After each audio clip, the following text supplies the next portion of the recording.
हे दोस्तों, क्या हाल चाल है आप सभी का। इस वीडियो में मैं आपको ये बताऊंगा कि अकेले रहने से आपको क्या क्या फ़ायदे होंगे। पहला पॉइंट है, आप अकेले रहने से आप अपने आप को जान पाओगे कि आप कितने अच्छे इंसान हो और कैसे लाइफ में आगे बढ़ना है ये भी समझ पाओगे। अपने आप को जानने का मतलब क्या है कि आपका इंटरेस्ट किस में है, उसके हिसाब से अपना आप करियर चूज़ करोगे और उसके हिसाब से ग्रो करोगे। दूसरा पॉइंट है, आप अकेले रहने से जिम्मेदार बनोगे, जिम्मेदार या इंडिपेंडेंस बनोगे कि अपने ऊपर सारी जिम्मेदारी उठाओगे और आप किसी के ऊपर निर्भर नहीं रहोगे। जैसे कि आप अपने पेरेंट्स के ऊपर निर्भर हो ना, कि भाई मेरे पेरेंट्स मुझे खिलाएंगे तभी मैं कुछ करूँगा, या मेरे पेरेंट्स के पास पैसा है और भाई मैं बैठा रहूँ घर में, मुझे सब चीज़ तो मिल ही रही है। तो ये जो होती है ना, ये हट जाती है अगर आप अकेले रहते हो, तो आप जिम्मेदारियाँ लेने लगते हो, अकेले रहो इसलिए।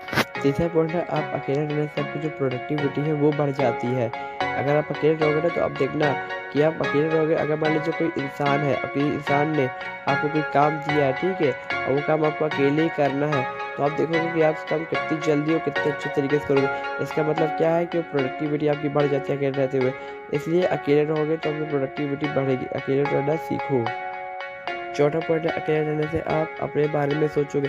अपने बारे में सोचने का मतलब ये नहीं कि आप मतलब ही हो गए। अपने बारे में सोचने का मतलब ये कि आप अपने बारे में सोच रहे हो, अपनों का भी ध्यान रख पा रहे हो। जब आप अपने आप को सोचोगे, यानी आप अपने आप को अच्छा रखोगे, अपनी हेल्थ को अच्छा रखोगे, तभी आप अपनों का और अपने दोस्तों का जो भी है आपके, उनका ध्यान रख पाओगे। क्योंकि भाई जब आपकी हेल्थ ठीक नहीं है, आपका मेंटल लेवल ठीक नहीं है और आपका शरीर ठीक नहीं है, आपकी बॉडी ठीक नहीं है, तो आप दूसरों का ध्यान क्या रखोगे। इसलिए सबसे पहला है कि अपने बारे में सोचो, अपने बारे में ध्यान रखो। पाँचवा पॉइंट है, अकेले रहने से आपकी लाइफ का जो कॉन्सेंट्रेट है, यानी कॉन्सेंट्रेटेड लेवल है, ठीक है, वो बढ़ेगा, यानी फोकस आपका बढ़ेगा और आप किसी भी चीज़ को फोकस अच्छे से कर पाओगे और फोकस करोगे तो चीज़ को अचीव कर पाओगे। तो अकेले रहने का मतलब यही है, ठीक है। अकेले रहने का मतलब ये नहीं होता कि किसी को छोड़ दो, घर और सब छोड़ छाड़ के संन्यास ले लो, इसका मतलब ये नहीं है। इसका मतलब ये है कि आपको दिन में कम से कम 5-10 मिनट अकेले बैठना है और अपने बारे में सोचना है कि मैं क्या कर रहा हूँ, मैं जो कर रहा हूँ वो सही है या गलत है। अगर सही है तो ठीक है और गलत है तो उसे छोड़ दो। लेकिन मैं आपको एक और चीज़ बता देता हूँ कि जो चीज़ हम कर रहे होते हमें सही लगती है, तभी उस चीज़ को हम कर रहे हैं। अगर वो गलत लगेगी तो उस चीज़ को करेंगे ही क्यों, आप खुद ही सोचो।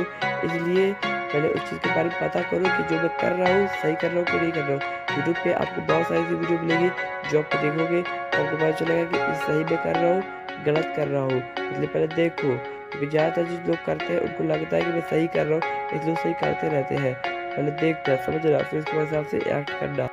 छठा पॉइंट है, आप अकेले रहते हो ना, तो इस दुनिया में बहुत सारी दैवीय शक्तियाँ होती है, यानी मैजिकल पावर जिसे कहते हैं, वो आपका सपोर्ट करती है, वो खुद चाहती है आप अकेले रहो। जो नेचुरल होते हैं, यानी प्रकृति होती है, जो प्रकृति होती है वो खुद चाहती है कि आप अकेले रहो, क्योंकि बहुत जो कीमती चीज़ें होती है वो आपको प्रकृति जो होती है वो अकेले में ही दे सकती है। अगर वो आपको सबके सामने देगी तो वो सबके सामने आपको सबको देना पड़ेगा। अगर अकेले में देगी तो केवल आपको ही देगी, इसलिए वो आपको अकेले में रखना चाहती है। और अगर आप बचपन से अकेले रहते हो, आप कब बोलते हो, आप अकेले रहते हो, तो इसका मतलब आने वाले समय में आप लाइफ में बहुत ग्रो करने वाले हो, बहुत तरक्की करने वाले हो। तो ये बात मेरी हमेशा याद रखना।